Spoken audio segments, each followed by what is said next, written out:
What about oysters? Recommended I or think really not that recommended. I think the necessary? nutrient profile of oysters is so dense, so specific, and the amount of zinc you're going to get from them is hard to find in significant quantities in a lot of other animal foods. I have a variety of seafood for that reason, just because magnesium and zinc is just so well distributed there. So I really recommend them.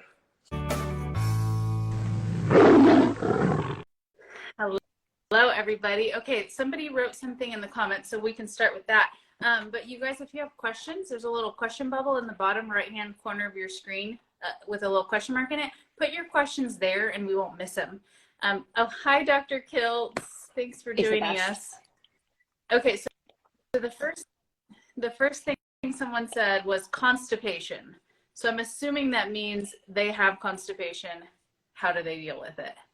I will say, from my experience, I was constipated before I was a carnivore, and then when I became a carnivore, I had the exact opposite problem for a month, and now I'm fine. But did any of you guys actually have constipation and had to deal with it as a carnivore? I dealt with the opposite when I first had it as well, but I've had some clients that dealt with it, and the easiest way, no doubt, is to increase fats and increase water. The other thing you could do for carnivores who do coffee, you could have a little coffee, and that would do it as well. Those are all ways to get it going and to fix it. Remember, fat is replacing fiber in this way of eating. So that's what I recommend, up the fat. Yeah, that's what I say too. Up the fat, I haven't had a problem, but definitely, I did actually, that's not true. I did a little bit on the lion diet, but fat always does it as long as I upped my tallow, or at other times you can up your butter. And that definitely seems to work. Awesome. So I know, Jess, you were also constipated before carnivore like carnivore me. Solved it though. Yeah. Okay, Rob wants to know, will sardines be an adequate substitute for salmon? It's not the same. They have different nutrient profiles. So salmon is higher in things like vitamin D, but sardines are higher in things like calcium, especially if you eat them with the bones. So they're both great. They're just, it's not exactly one to one. I think they're both great. I think they're amazing source of protein on this diet. I think they're amazing sources of omega-3. So either way about it, I'm big into seafood. I do seafood almost every other day now on carnivore. I like a high protein version. So both of those I have quite often. I am more of a salmon guy, but either one you prefer, enjoy. Yeah, I don't think they're a substitute by any means, but I definitely think it's worth adding them in a couple times a week. Yeah. Mm-hmm. Jess, do you have access to good fish in Japan? Probably. I don't like fish very much. So if I eat fish, I eat like scallops or shrimp or something. But yeah. Okay. Or like shellfish. Gotcha. Okay, so now there are several questions in the comment box. So the ones in the actual comments we probably won't see. So if you have a question in there, which I see there are some, put them in the question box, please, and we won't miss it. In the comments, someone just said sweet potatoes on the carnivore diet. No, carnivore is animal products. No sweet potatoes. But you do you. It's your life. Yeah, and you don't need sweet potatoes. If it's because you want energy and because you think you need it for exercise, neither one of those things are true. You do not need it for energy, and you do not need the carbs for exercise or building muscle. Great points. Okay, so this question, you all know how I am in the salt these days. Is there anything to do this? Put a little salt on your tongue. Oh, is there anything to this? Put a little salt on your tongue before you drink your water because it will get into your cells better. I've never heard that. Fasting to keep a fast longer and to keep yourself a little fuller, put salt on your tongue, or to see if you're actually hungry. I've never heard of it in that aspect, no. I have heard different like electrolyte and supplement companies say water is not hydrating. You have to actually mix these other things into it. But I think they're trying to sell their thing. Company for a reason. That's how I feel about it. That's right. Absolutely. Okay, I'm going to pull up the next question. What do you do when you want something outside of the diet? In the diet until you are comfortably stuffed. And when you are comfortably stuffed, and you'll know when that is because you won't crave the foods on the outside of the diet anymore. I recommend keeping something like cooked bacon or something like that, just in case. Yeah, I agree with him. Yeah, and I think it's really important to be mindful of your why for doing the diet. If it's just because it's a fun little fad, like who cares? Eat whatever you want. But if it's because of some health issue or something very serious and you have a strong why for doing this diet, then it is important to come up with some kind of solution. And so for me, at the first couple months, I had to resist every craving that I had for non-carnivore foods because I was a binge eater for decades. And so if you can just resist and not give in and not come up with like sort of carnivore substitutes, then that will really help those cravings to go away. And yeah, then I was going to just say, just know if you're an abstainer or a moderator, because if you have like a history of addiction, then you probably have to stay away from those foods, do what Brandon said. But if you can moderate, then just like have some and then move on with your life. Like every once in a while I'll crave blueberries and I'll eat some blueberries and then move on. So just so you have to know what type of person you are. Yeah, and Jen and I talked about this earlier today in our Mighty Network on the Zoom.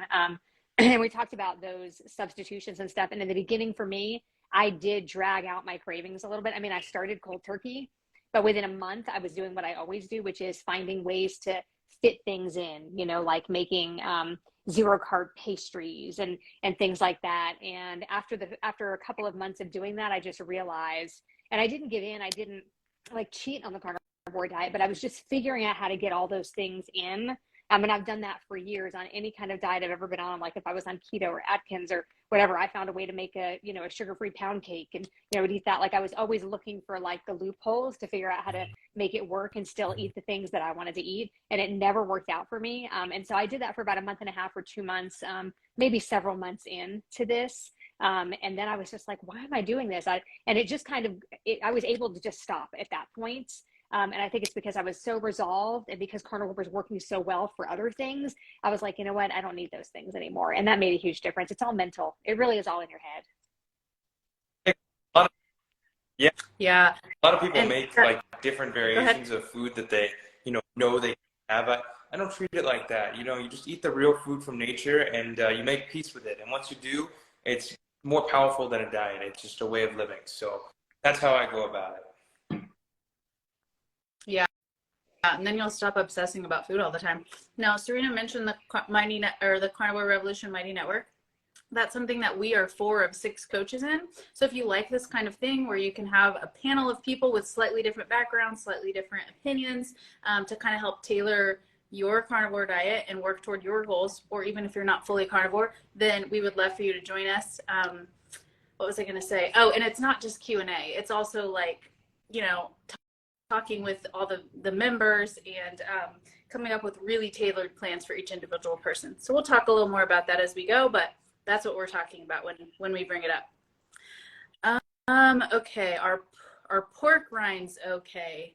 Yes, they are an animal product, but just be mindful if it's like you're munching on them all the time and you're not hungry and you're not achieving your goals, that may be something to get rid of, but they're you gotta be careful carnivore. too. A lot of pork rinds are gonna have natural flavors, seed oil, stuff like that. So ingredients should say fried pork skins and salt, and that's pretty much it. So have fun with that if that's all it says, yeah.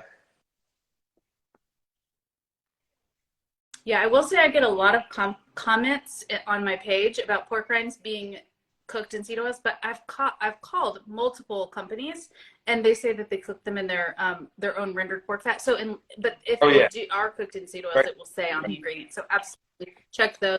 There is one brand I can think of that does in seed oils, and I cannot remember what it is.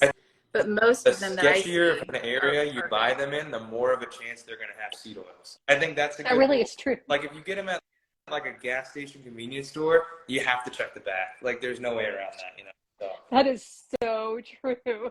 That is so true. I have run into gas stations many times on long road trips and just grabbed a bag and then got into the car and been like, oh, I should have known. Don't buy the beef jerky there either. Don't buy the beef jerky at those rest stops or gas stations either. I was just going to say that once I bought beef jerky and it was like $30 at a gas station, but it was the only one that was sugar-free. And then I got in the car and realized it had soy sauce. So, I mean, it had gluten and it was not at all carnivore. So I didn't eat it. It was $30. I was pissed. I know. Oh, where did you get your sweatshirt? I actually had it made. Sorry. You could have one made though. I don't know the company. It was just like a print on demand company. I'm no help. Sorry about that. Okay. I eat meat heavy keto, less than 20 total grams of carbs. Is there any issue with eating 1.5 grams of protein Absolutely per not. pound I think as body long as weight? you are active, as long as you're putting it to use, enjoy the extra protein. I think could benefit. If you're trying to get leaner, this is also something good to up your protein ratio as well. I don't think there's any benefit to having any downside, excuse me, to having more than 1 gram per pound of body weight. So keep at it. Yeah. Yeah. Did you say lime diet? No. Somebody probably said lion diet. There's no limes on the lion diet. But would anybody like to explain what the lion diet is? Yeah, The so line the is any sorry, ruminant Jess. meat, salt and water. So ruminant meat only, salt and water. It's an elimination diet. So if carnivore is not working, maybe like if you cut out dairy, try lion. If that's not working, then either deeper issues that you have to look into.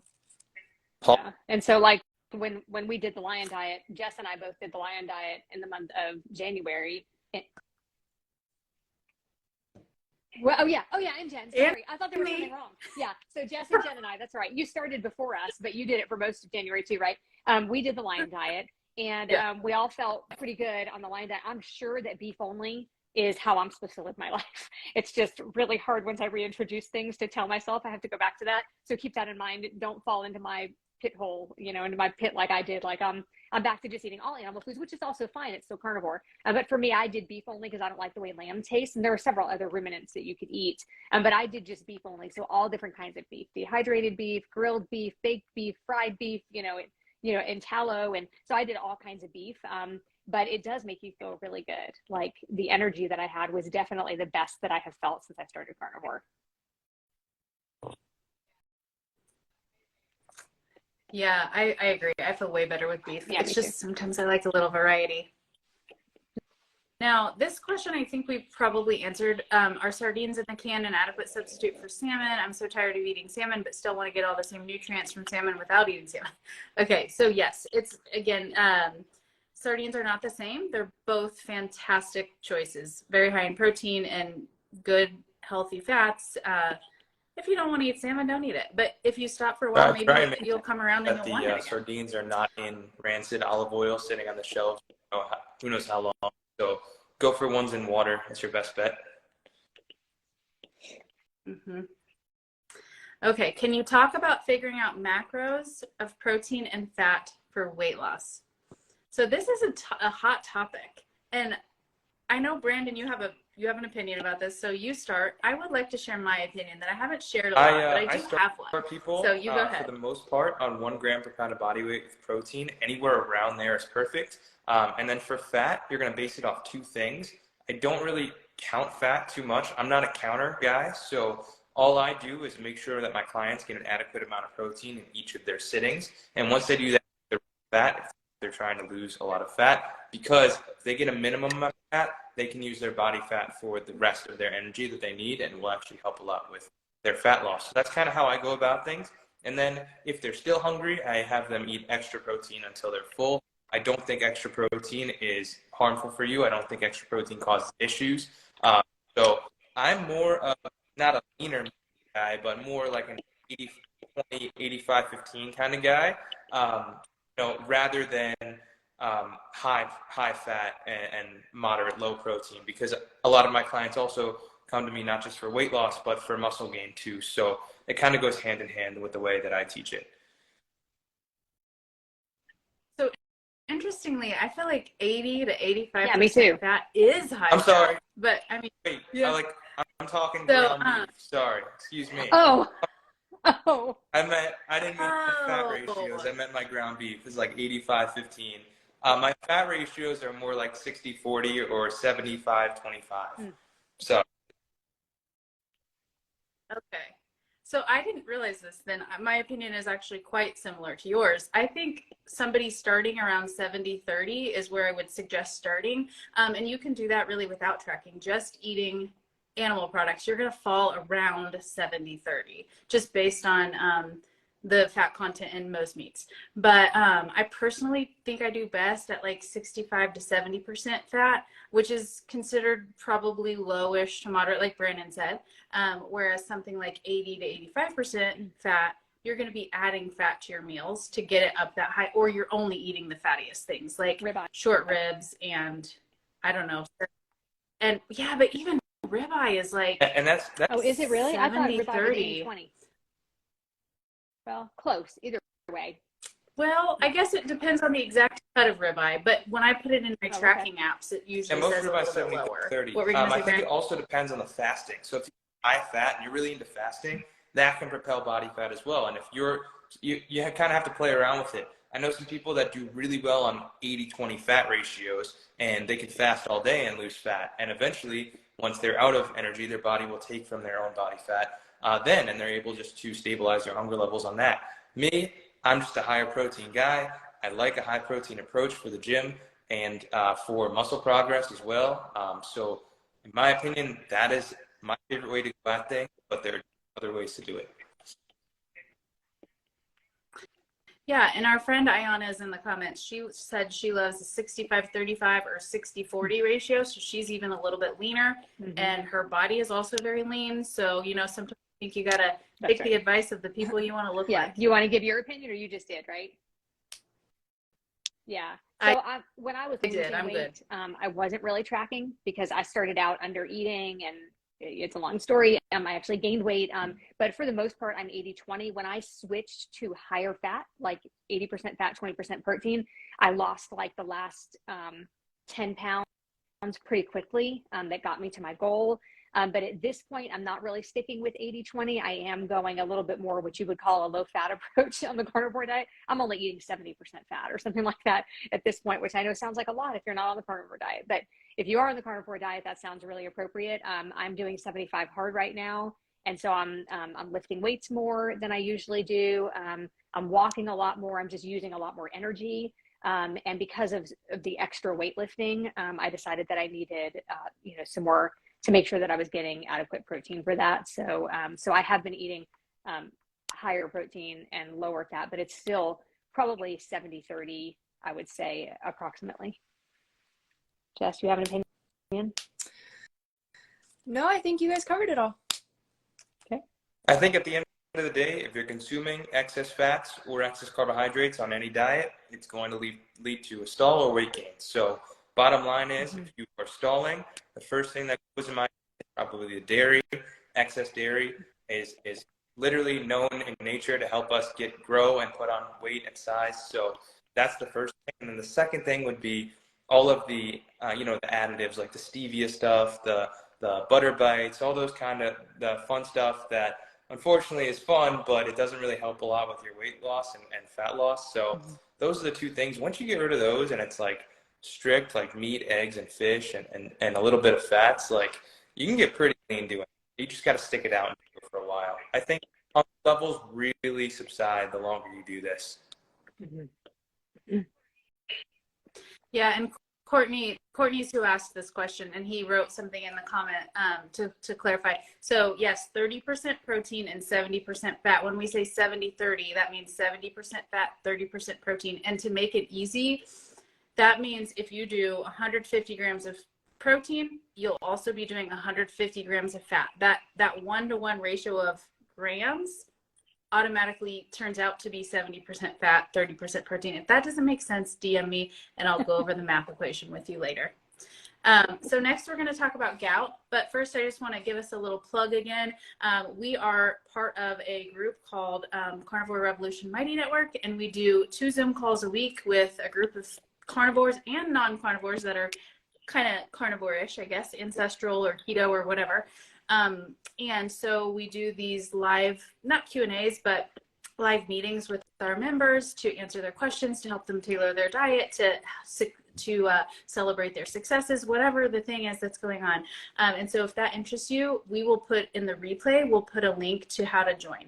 And not only is it those twice weekly, I'm losing my words, Zooms, but also a whole app through the Mighty Network where we support each other every day, Yeah. and there's recipes We also, and all kinds of stuff. one of the things that I think sets us apart a little bit is we have the she shed for women, so women can go in and ask questions with other women, and the man cave where men can go in and ask questions with other men. And I think that helps, you know, because you can kind of relax a little bit when you're with, you know, like a group of people in the same sex and ask, you know, kind of different questions. And the other thing that I love is like our dynamic and the fact that we're not asking people to be strict carnivore. And that's kind of a big deal. Most people want you to be, you know, kind of a strict carnivore. And we just feel like we didn't want to be that way. We wanted to invite everybody because the main things that we think people should be off of are seed oils, ultra processed foods, sugar, and the vegetable oils. Like those are the things people shouldn't be eating. And if you can give those up, you're really going to change your life. And so we're finishing up a 6-week trial right now, and our new group starts on April 1st. And like Jen said, we'll go ahead and put that information in the description. Yeah, so, okay, next question. How do you prevent gout outbreaks or flare-ups? You want to go for? We get this one a lot, right? The little bit I know about this is that gout is not caused by the carnivore diet. However, switching your diet dramatically and going from eating a bunch of oxalate-filled foods like spinach and such, and then not having any of those anymore can create some oxalate dumping, which results in gout. That's my limited understanding. Have yet I'm going to pass see it to the anyone rest in this of you guys. community actually come up with gout. So my understanding is that gout comes from being insulin resistant, and this diet is a big part of healing someone who's insulin resistant. So in fact, doing this diet would technically prevent gout, as well as heart disease and colon cancer and everything that you might be scared of. So that's what I think. Yeah, and I agree with Brandon. I mean, that's what I haven't heard. I have yet to see somebody in the carnivore community have gout or scurvy, and those are the top, or gout or scurvy. Those are the top 2 things that people are constantly commenting on everything on YouTube and on Instagram. It's constantly about how you're going to get gout or you're going to get scurvy, and I have yet to see somebody actually have those. So if you want to prevent gout, stop eating sugar. Yes, that's where your problem is. Your problem, every problem you have just about is because of the sugar that you're eating. Yeah, but it's hard not to. I know. I was addicted to sugar. I know you were too, Serena. I think you were too, Brandon. Well, you might not have to be overweight or obese to be addicted to sugar. You know, you just if I tell somebody go 1 week without sugar on the carnivore diet and they have serious struggles and withdrawals, they just might be. So, you know. Nope. Just wasn't. I have a problem giving up sugar. Mm-hmm. She's our I've never outlier. been controlled by food. I can stop or eat whatever I want. I've never had an issue with it's not an emotional connection. I was totally controlled by food. I wonder what would happen with you in America and let's see what would happen over a few years. Because it's I lived in America for 2 years on the carnivore diet. I had no idea. Yeah. Carnivore in America. Yeah, then you're a crazy outlier. Yeah, I was controlled by food for 37 years. 37 years I was controlled by food, and most of it carbohydrates. That's the truth. I never had an emotional attachment to food. My awesome. whole life it was always food. I can tell you guys that I didn't get 100 pounds heavier than I am now eating fat and protein. So you are darn right. Yeah.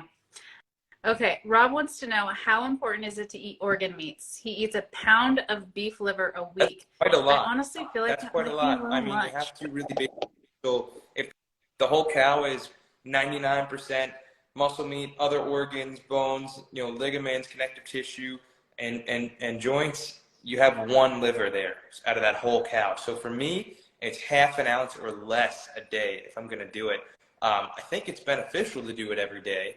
I know people that do it every week. I know people that don't do it at all. I think you should experiment for yourself, but a pound seems like quite a lot. So I recommend half an ounce, a bit less a day. Very, very, very small amount per day. Yeah, and go ahead. And sorry, real quick. I was just going to say, I would suggest looking up vitamin A toxicity, because that's the biggest risk that you could have from that much liver. So figure out what And the again, symptoms are and make sure you're not having those. someone in this community with vitamin A toxicity. I know people that eat a lot of liver, so I don't know about that, but we'll find out years to come. Yeah. And the truth is, like, if you look at it, like when people talk about nose to tail, like Brandon said, there's one liver. And so like, if you look back in history, when people would get an animal like that, they would eat the organs were the most prized parts of it. And they would kind of eat those first, and then they wouldn't have it for a really long time because they would have to get another animal first. So you have to look at it like that. Like, it wasn't intended for us to eat a lot of liver every day or even every week. I shoot for like 4 ounces a week. I eat, I buy the ones that are individually wrapped, and I try to do one once a week. But keep in mind that it wasn't intended for liver to be available to us every day like it is right now. And so our bodies just can't process that much of it. You could say the same thing with grass-fed meat. You know, it wasn't always that you can go walk across the grocery store and grab grass meat. So that's why I think that's for a lot of people too.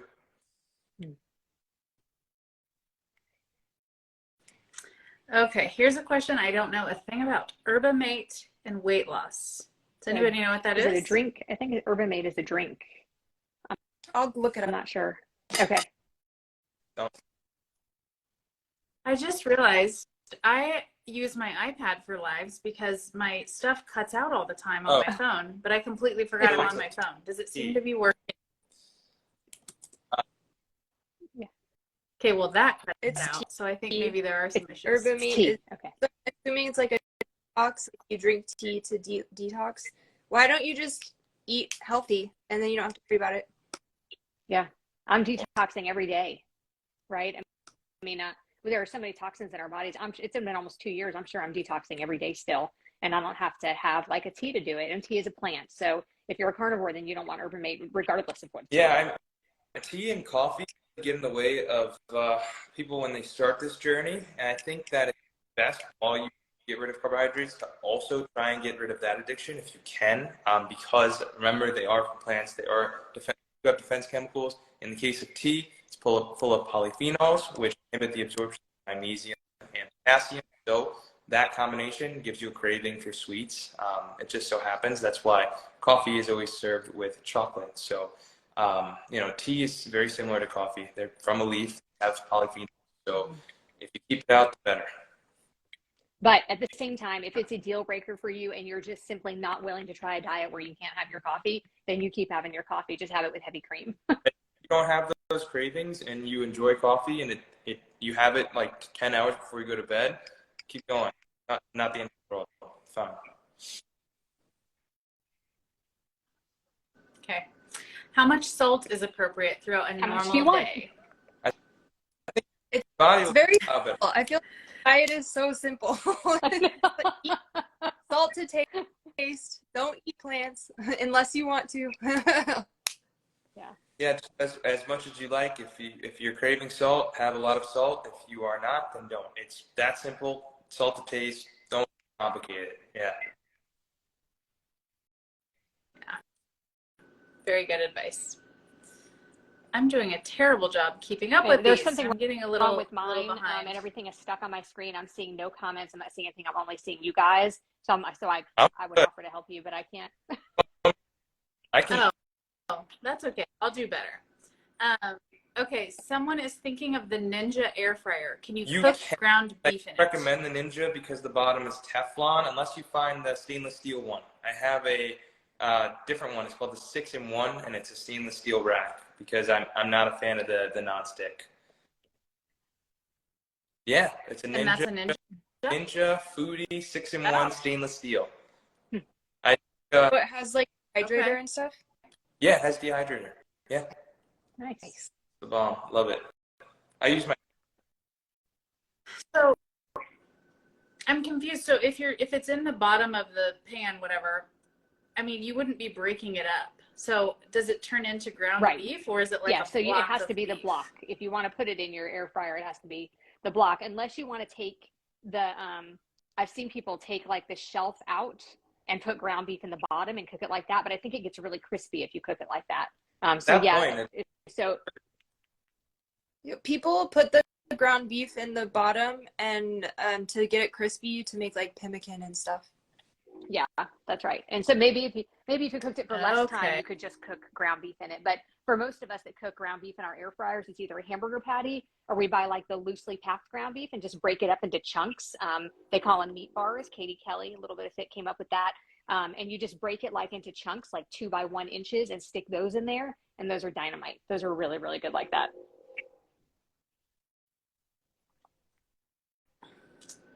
All right. Okay, this is a long one. Did any of you feel awkward about being carnivore when you first started? I tend to keep it to myself and not tell anyone really. I'm just not interested in hearing what they have to say about it when it's something that's so great for me. That is a really good question. I really like that. I mean, that sounds great. It's different, no doubt about it. I think that's why, you know, we've had so much success on Instagram, because it's super different. People see it and they want to try it, and it's something new.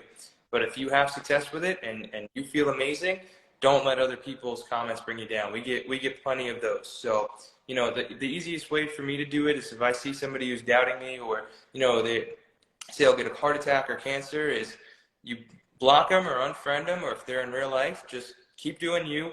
Let them see your progress, and they'll keep their mouth shut. So that's how I go about it.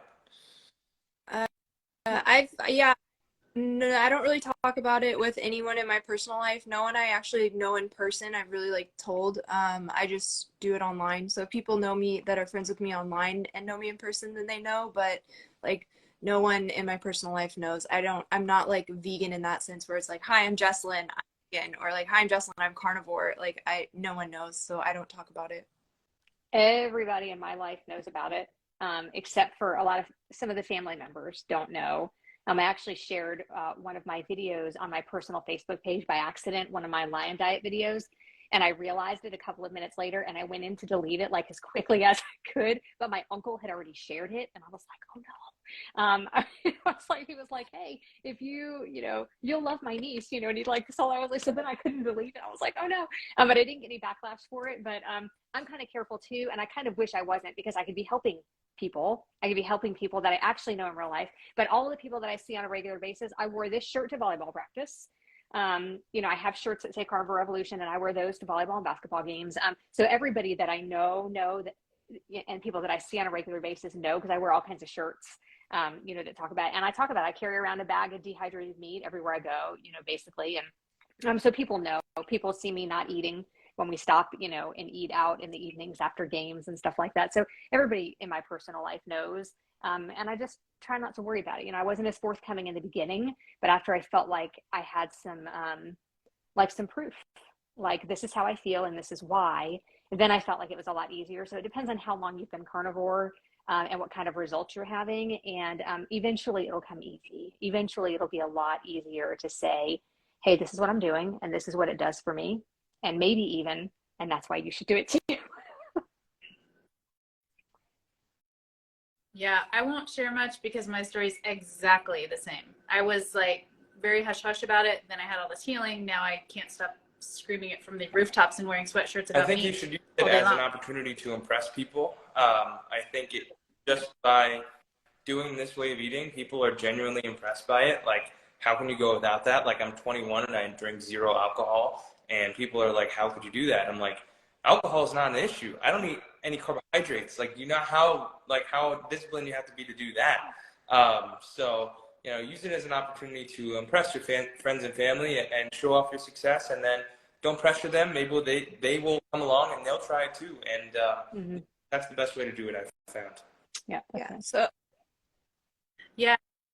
One other thing I would suggest is educate yourself as much as possible on the common rebuttals. So look into the truth about cholesterol and heart disease and all the things that you're going to hear, gout, all the things, so that when you do hear those rebuttals, you can either feel fine, feel better inside for yourself, or you can actually make a comeback to them if you care to.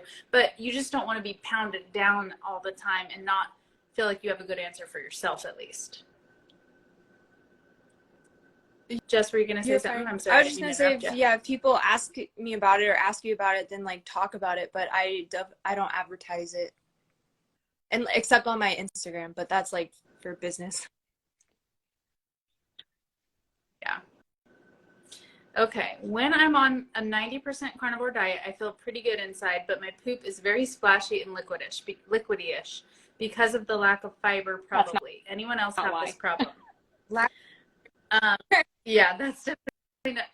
It's partly, I think, the going on and off carnivore, it sounds like. So making that switch back and forth can definitely cause some diarrhea. Also, you may be eating too much fat when you're doing carnivore. I kind of doubt it's that as much as Yeah, it's the going on and 100%. off It's carnivore. I believe it's the, sorry, Brandon, were you talking? Go ahead. Oh no, like it's very descriptive. I don't know what splashy is. Oh, you missed our Zoom meeting today. I won't tell you all the details, but it was way Okay. more than splashy. Don't let that that we heard about. don't let that turn you guys off if you're thinking about joining the Mighty Network. No. She asked. She said, if anybody wants me to stop talking, just tell me. So it's not like it was forced on people, but I definitely believe it's the going back and forth because a lot of people have that issue. In the beginning for a long time. For me, it was several months I had that issue, but it's not the lack of fiber that's causing it. Actually, when you are on the carnivore diet, and once you kind of get adjusted to it, you'll actually go less than you do normally because we don't have as much waste, right? When we go to the bathroom and we're eating lots of fruits and vegetables, that's waste. That's the stuff our body can't use. And so you're going to have a lot more waste when you're eating the normal diet because your body can't use any of that stuff. But with carnivore, we're eating is so nourishing and so bioavailable, there's just less waste, which makes perfect sense. When I heard that, I was like, oh, that makes perfect sense. That's why I don't go as much. So like you have to hear that to kind of understand, what that means. When you're eating all of that other stuff, it's just waste. Your body can't use it. So, it's actually more work for your body. But eventually, if you stick with carnivore, the issue will kind of resolve itself, and it'll be more normal. Some people go once a day. Some people go every 2 days. It's fine. Once a week. Yeah. Okay, I just saw one. I glanced at it, and this one is really important to me. I want to for sure talk about this. Would you know why 6 weeks why someone would experience lightheadedness and head spinning? So I just have to tell you from a PT perspective, this is actually vertigo is something that I specialize in. And when you say head spinning, that is not a typical like low electrolytes or low blood pressure. That would be maybe lightheadedness, but spinning is almost always a vertiginous issue. It's something with your inner ear. So that could be completely unrelated. Like you just randomly got some vertigo 6 weeks in, whether you're on whatever diet, or there's some kind of an ear infection going on, or sometimes it can be even a little bit trickier stuff that I won't mention because I don't want to scare you. But I will say if that spinning does not go away, you need to go. Just don't tell them about carnivore. Well, they might blame it on carnivore, but it's not going to be from that. Now, if you're saying spinning, but you really just mean like woozy and lightheaded, that's not as serious of a concern. It could be not vertigo at all. And so that can happen if your blood pressure is getting a little low, like maybe you do need a little bit more salt, or your electrolytes in general are low, so you're just not moving as much fluid through your body. Any other thoughts on that, guys? Yeah. Yeah, more than 2 or 3 days of spinning, go to the doctor. Okay. If eating no seed oils, is there any issue with bacon and chicken thighs? Those animals are going to eat the seed oils, so you got to be careful. I personally find my client's success a lot better when they focus on the ruminant animals more than the monogastrics. That doesn't mean you can never have bacon. I would look for the best quality bacon and chicken that you could find. Remember, those animals only have one stomach, and they're usually fed a pretty bad diet of corn, grain, soy, seed oils. So they're going to ingest that because they can't ferment it like the ruminants can. You're going to ingest it in their fats. So I would look for the best quality pork and chicken that you can. If you're on a budget, get those better quality and get ruminant grain-fed with grass-fed butter. That seems to be the best way to do it if you want a variety on a budget. They're great. They are so delicious. I'll do it like 1 or 2 times a week. It's just ruminants every day. I think if you're first starting, worried about it, just something you like and can afford. And then once you get further down the rabbit hole of carnivore, if you want to start getting more picky about what you're eating, then fine. But when you're first starting, just eat the meat you like and can afford. Yeah, I agree. Yeah, and we've all kind of mentioned today that we feel best with beef, basically, with ruminant meats. And so then it's easy to not necessarily prioritize chicken and bacon and stuff because we feel so good with beef. But then it's no longer something you're forcing yourself to do. It's something you're choosing. So just wait till you get there and then Yeah, I choose try the to do thing that beef sounds at the least best. for one of my meals. Every day I eat either 2 or 3 times a day, and I try to make sure beef is one of them. And on the days where I don't do that, I can totally tell a difference. Like this time of day, I can totally tell a difference if I haven't had beef for at least one meal. I feel a little slouchier if I have like a better quality bacon. I don't feel as energetic. Yeah.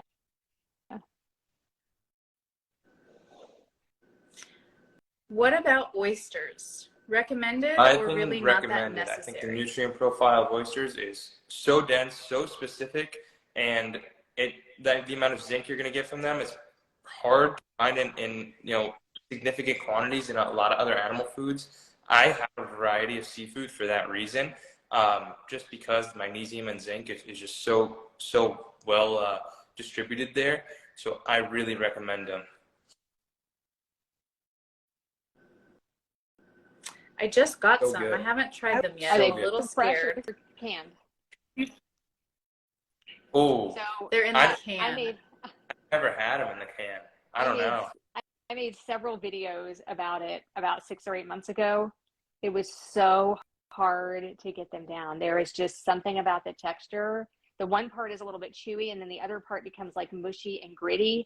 I didn't think I could make it, but I made several videos while I was trying to get them down because I know how good they are for you. And then somebody said the smoked ones are a lot better. So I highly recommend the smoked ones if you can find them. The ones I found, I think, had olive oil in them, and I just blotted off the oil before I ate them because it was the only ones I could find. I think I got them at Whole Foods or something. But the smoked ones are definitely a lot better. I even tried like wrapping them in bacon, the regular ones. Man, it was tough. At one point I was in tears while I was trying to eat them. People kept messaging me, you don't have to eat them, right? I was like, I know, but I want to like them. I want to eat them. So I just tried. I think I had 4 cans, and I just kept trying. And then I haven't had them since then. But the smoked ones I would definitely do again. I've only those are good. Yeah. Oh yeah, I like those at a restaurant or something, but they're so expensive. Okay, is cooking ground beef in the oven on parchment paper a safe way to cook beef? I'll take this one first. I think that if something makes your life significantly more convenient, then I'm willing to do it, even if people say it's not the best. So like, I use some cooking utensils that are nonstick. And maybe someday I won't, but you don't all have to be there where you don't use anything that anyone says is unsafe for you in any way. But they do say there are some issues with parchment paper. So yeah, I'll let you guys talk a little bit about I don't use them at all because of the BPA. It's not in my house. I just don't use it. So personally, I don't recommend it. But again, if it's you eating beef with parchment paper or you going out to Wendy's to get the crap, I would rather you just eat the beef. So Yeah. I think just know what you wanted, your priorities, like Jen said. I'm 100% what Jen said. Yeah, You do me you. too. Yeah, me too. I have never used the pans I use in my oven without parchment paper, literally ever. I don't even wash them when I'm done. I throw the parchment paper away and I wipe them off if there's like, some liquid on there or something because my food doesn't touch them. So I've never used my pans without parchment paper. And I even have the liners for my air fryer because it makes my life significantly easier to just be able to pull that. I mean, I still have to wash it, but you know what I mean? Like it makes it a lot easier for me. I don't dread the cleanup when I use the parchment paper liners. And so I just don't worry about it. I don't use like a lot of toxic cleaners at home. I don't use a lot of toxic products. I don't use perfume. I don't use candles. I've reduced my toxic load more than most people. And so I don't really worry about the parchment paper. Yeah. I think in the beginning, again, just eat the meat you like and can afford. Don't sweat small stuff like Jewel said in the comments. Just eat the meat you like, can afford, focus on one thing at a time. And then when you get further down the rabbit hole, like you can start nitpicking certain things that you want to take out of your life, but don't try to go balls to the wall at the beginning because that's just way too stressful. Agreed. Yeah, and so Brandon, you're pretty far down the path, I would say, of all of these things and biohacking A and stuff, lot, but how long have you long been doing time. this? I've never touched the parchment paper. I was always an air fryer, stainless steel, or cast iron guy. As soon as I learned about nonstick, I didn't use any of it. So that's when I personally made the change. Again, the small changes took a long time to add up, and I still have a ways to go. I think everybody does. But it's not just, it didn't happen in one day, all the biohacking stuff I know. I read a lot about it, like constantly every day for a few hours. So I'm still learning about everything. But you know, it's step by step I take things. I'm in the process actually of writing a book about toxins and, you know, every little swap that you can do to improve your life. And it's going to take me a while. So little changes will add up for sure. But, you know, you don't have to be perfect. I don't think parchment paper is the end of the world. I think if you have an issue relating to PFAs, I would not use it. But if you don't, long term, I don't know. I wouldn't, but you can. That's my thing. So this is actually a pretty good example of what you can expect in the Carnivore Revolution Mighty Network. We all are sort of, you know, we're all on the same page in that we want to support you the best way we can. And in this environment, we're getting a quick question. We don't have any other context and we're just answering it. But actually in our Zoom meetings, we can talk for 10 minutes with one person and really get to the root of the question and give more specific advice. But there's often going to be 2 or more coaches that have a little bit different opinion. And in some ways that's a little hard, but it's also really great because if you ask about parchment paper, I'm going to be like, use it. I use it all the time. But if it turns out you're having an issue from it, then somebody like Brandon, who's given up all of those things and has researched a bunch about it, is going to be able to give you more the answer that's appropriate for you. Whereas someone else who's frazzled and has 2 babies at home and is definitely going to freaking use parchment paper, they don't need to be in a group where everyone's like, you must fast 22 hours a day. You can't use parchment paper. You can't use plastic baby bottles, you know, all of that kind of stuff. With the group is to like educate you guys and give you guys the tools you need to make your own decisions instead of relying on someone to tell you what to do every single step of the day. So we really just want to like let you guys think for yourself, make your own decisions, present you with information, and let you like think critically on your own. Yeah, and you don't have to be 100% carnivore to be a part of the Carnivore Revolution. We want you to just be healthier, and so if there's any way we could possibly help you with that, then we want you to be part of it. We have a couple of the coaches are more ancestral, which means they just eat, you know, more natural foods. Brandon has a lot of experience with keto, but we're all 4 of us are carnivore right now. But again, you don't have to be carnivore. You can be anything. We just would like for you to help you get rid of sugar, seed oils, ultra processed foods. Those are the things that are killing us without a doubt. And there's scientific evidence to prove that, and anecdotal evidence from all of us and from thousands of other people on the internet. And so it doesn't have to be an actual science experiment to be a science experiment. I am my own science experiment, and carnivore changed my life. And I think it can change yours too. Even something like keto, clean keto, not all the processed, you know, stuff, just whole foods like vegetables and lots of fatty meats can change your life.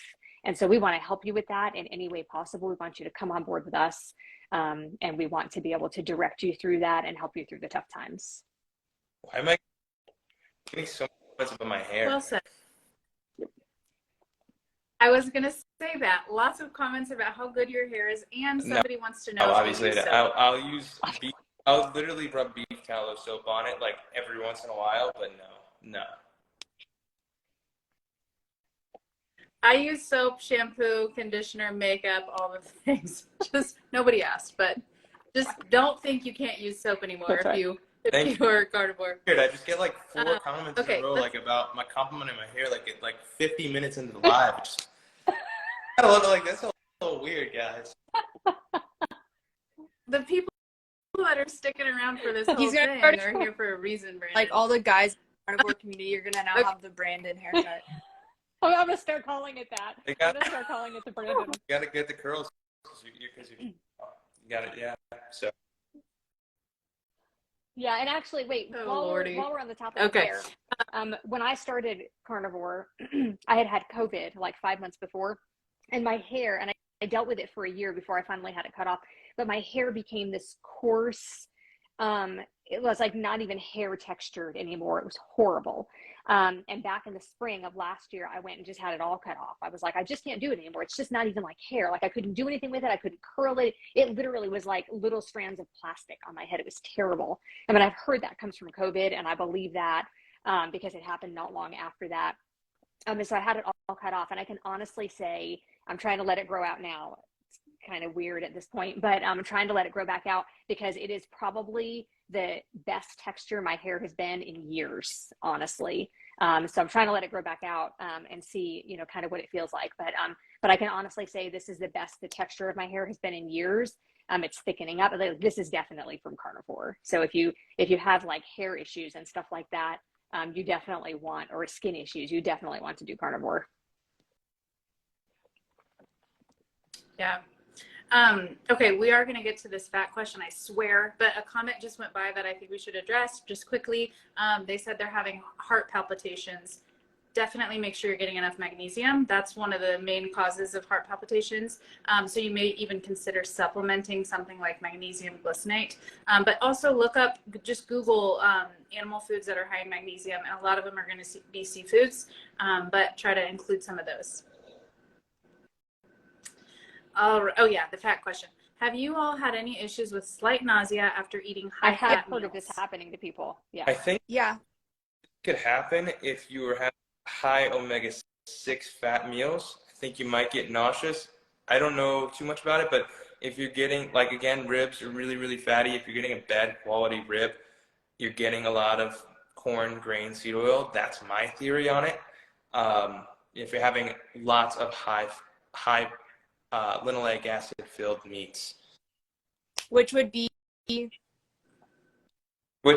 like ribs, pork, chicken, turkey, that's, you know, not fed the best diet and can't filter it out.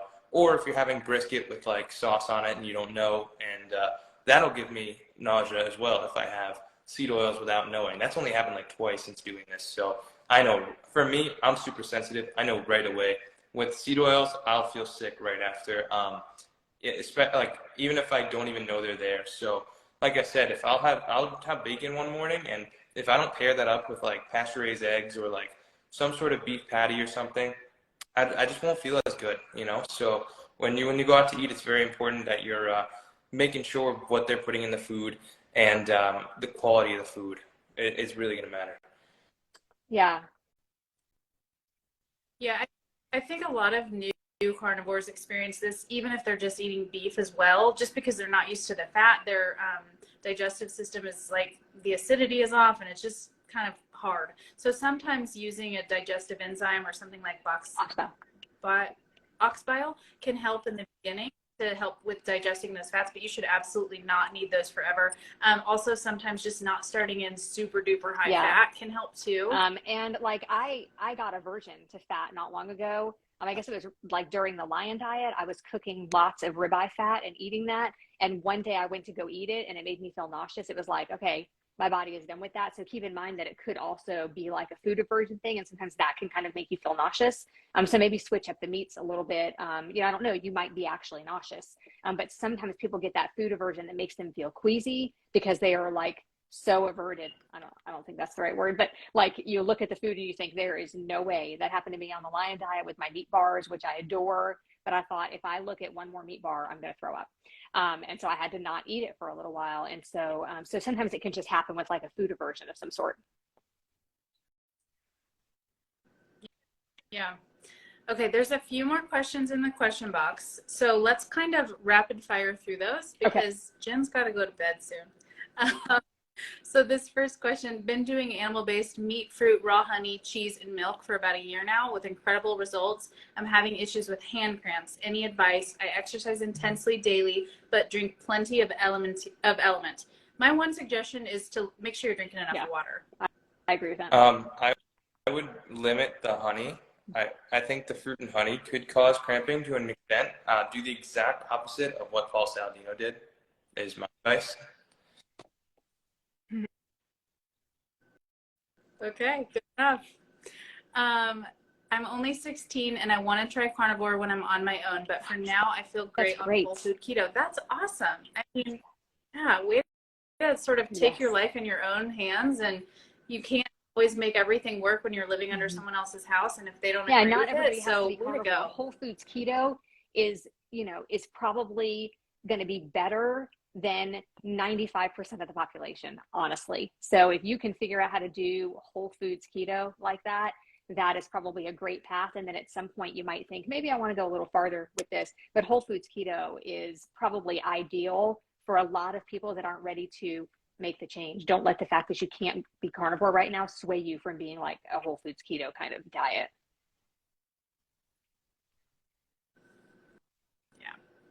Okay, when it comes to weight training, does it really matter how much protein is in each meal?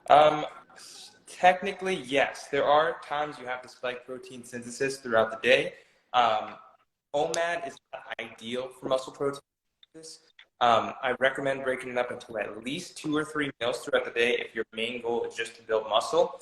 And if you're shooting for example, let's say I'm 180 pounds, and if I'm doing 2 meals a day, I'm shooting for 90 grams of protein about sitting. Doesn't have to be perfect, could be more, could be a little less.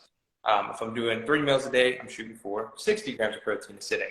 So that's what I do. I make sure if I eat 2 times a day, I eat 90 grams of protein or more. If I do 3 times a day, I eat, 60 grams of protein or more per sitting. If I am not hungry one day or I'm trying to fast one day, I will do the OMAD and whatever, not the end of the world. Like I said, there are a few spikes on muscle protein synthesis that you do need throughout the day. You're not going to know when they are. You're not going to time them. But just eating more than once would do that. On a 24 or an extended fast, HGH is actually upregulated, so you will preserve and protect all your muscle mass. So there's no need to get 180 grams of protein on a day where you're fasting. Your muscles all preserved. All that would happen when you're fasting is you'd go into a state of autophagy, and ketosis would occur even deeper, and you'd actually burn your own body fat even more. So that's how I do it. I break it up into each sitting.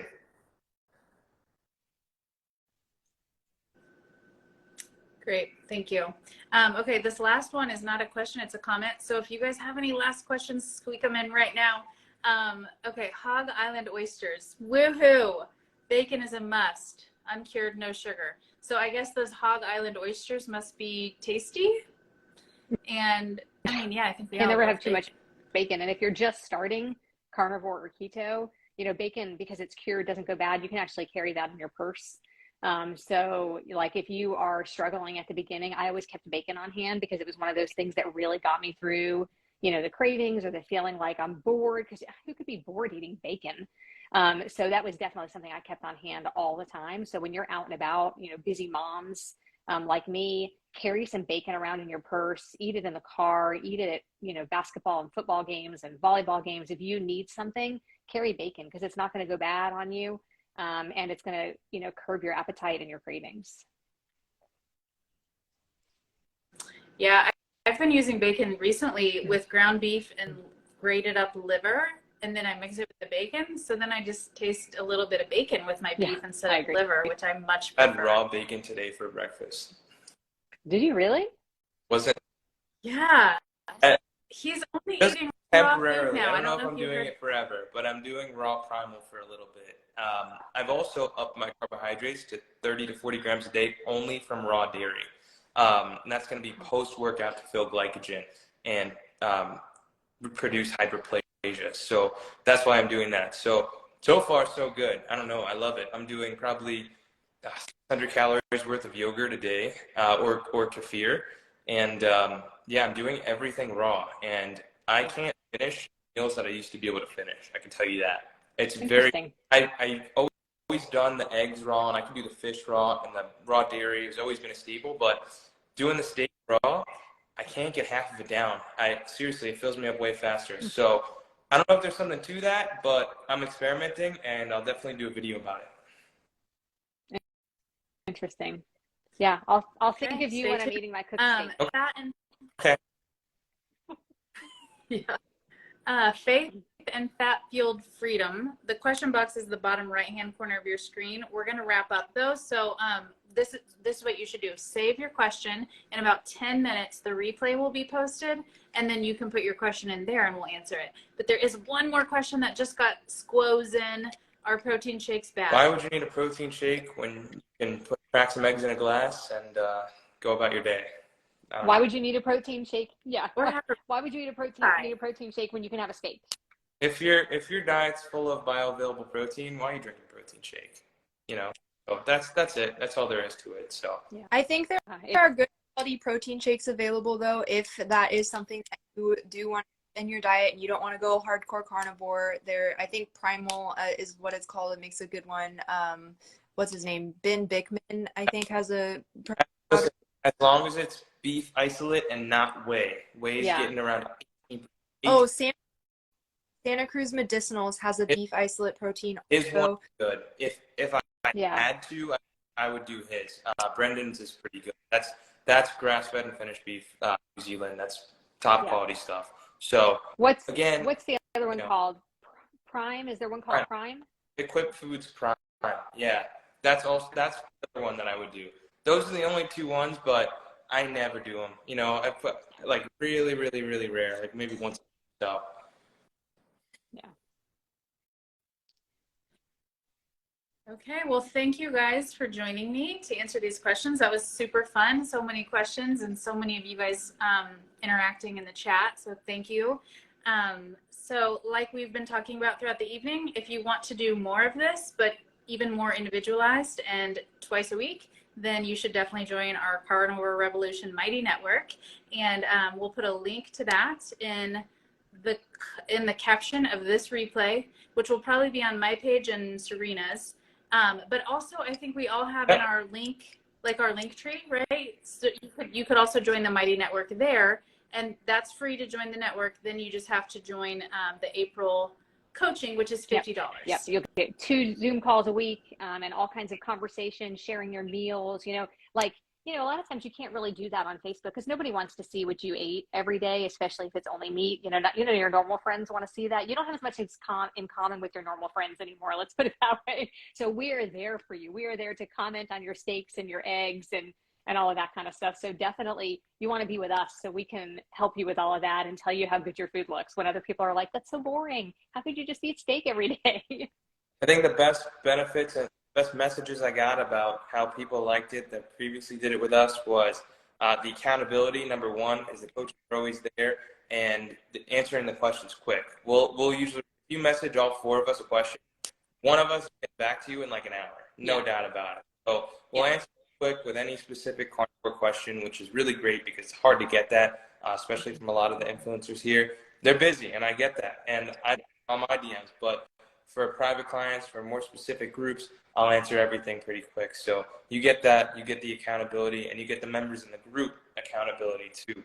So it's all better. Yeah, and the ages. Like that's the other thing that makes us so diverse, I think, is the ages. I will be 50 in May. Jen is in her 40s, Jess is in her 30s, and Brandon's in his 20s. Sorry. Oh, you're 38. Oh, I'm sorry. 30. I know. Wait, what? For some reason, I thought you just turned 40. Sorry. Okay. So Jen is in her 30s and so Jen is in her 30s and Jess is in her 30s and then Brandon. So like we have like the years covered, like the 30 years there from 20 up to 50 we have covered. And so, sorry, Jen, I feel horrible. That's okay. You can call me 40 50. is the Go ahead, 20. 50. You can get me. But you're 50. Represent Gen Z. Sorry. But anyway, and then we also have 2 other coaches that are like in their 30s, maybe. Sonya's in her 20s, sure. There's no way Sonya's. Is she? She's in her 20s, you think? There's no 27. Okay, and Jared's what, in his 30s, right? Jared's in his 40s, I think. Is he really? I think he's Huh. It's the bald head. Bald head just makes him look young. Yeah. So we also have 2 other coaches that are great. They're the ancestral people, and Jared gives lots of holistic tips too, which is really nice. He's like our sleep expert, and gives all kinds of other, like non-toxic and holistic tips and things like that. So we have a lot going on all the time, and we'd love to help you guys. And Jen's only 38. Okay, so Jen is 38 until May when she'll be 39. All right. Well, thank you guys so much. You guys watching and you guys who joined me, and we will chat soon. Bye.